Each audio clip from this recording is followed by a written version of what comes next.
চাট মশলা কত সহজে তৈরি করা যায় রেসিপিটা দেখে নিন। আর দোকান থেকে কিনে খেতে হবে না। আপনিও ঘরে বসে খুবই সহজে চাট মশলা তৈরি করতে পারবেন। তার জন্য প্রথমে একটা ফ্রাই প্যানের মধ্যে ৩ চামচ শুকনো মরিচ ডিপ ফ্রেশ করে নিয়ে নিচ্ছি। ৩ চামচ দিয়ে জিরা এবং ধনিয়া ৩ চামচ করে, মরিচ সেম ৩ চামচ নিয়ে নিচ্ছি, যেগুলো আমরা রাইস চামচ বলি। ১.৫ চামচ পরিমাণ দিয়ে দিচ্ছি মেথি, ১.৫ চামচ দিয়ে দিচ্ছি কালো গোলমরিচ, ১ চামচ পরিমাণ দিয়ে দিচ্ছি এখানে সাদা গোলমরিচ। এবার দিয়ে দিচ্ছি আমরঙের আমচুর পাউডার ১ চামচের একটু বেশি। যদি বাসায় না থাকে আমরং ফেসবুক পেজ থেকে অর্ডার করে নেবেন। এরপর দিয়ে দিচ্ছি ২.৫ চামচ বিট লবণ, সেম সাদা লবণ দিয়ে দিচ্ছি।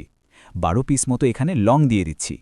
আমচুর পাউডার না ব্যবহার করলে আপনার চাট মশলা ভালো হবে না, তাই আমি পেজের লিঙ্কটা কমেন্টে দিয়ে দিচ্ছি।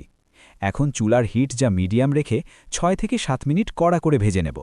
যখন ভাজা শেষ হয়ে যাবে এরপর বাটির মধ্যে উঠিয়ে ঠান্ডা করে নেব।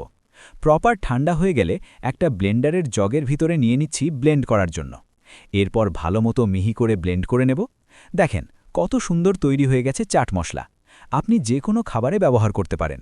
ফ্রেঞ্চ ফ্রাই, ফিশ ফ্রাই, যে কোনো সালাদ আইটেম বলেন আর চিকেন ফ্রাই বলেন, এই চাট মশলা থাকলে স্বাদ হয়ে যাবে দ্বিগুণ। তাহলে দেরি কেন, বাসায় তৈরি করে নিন।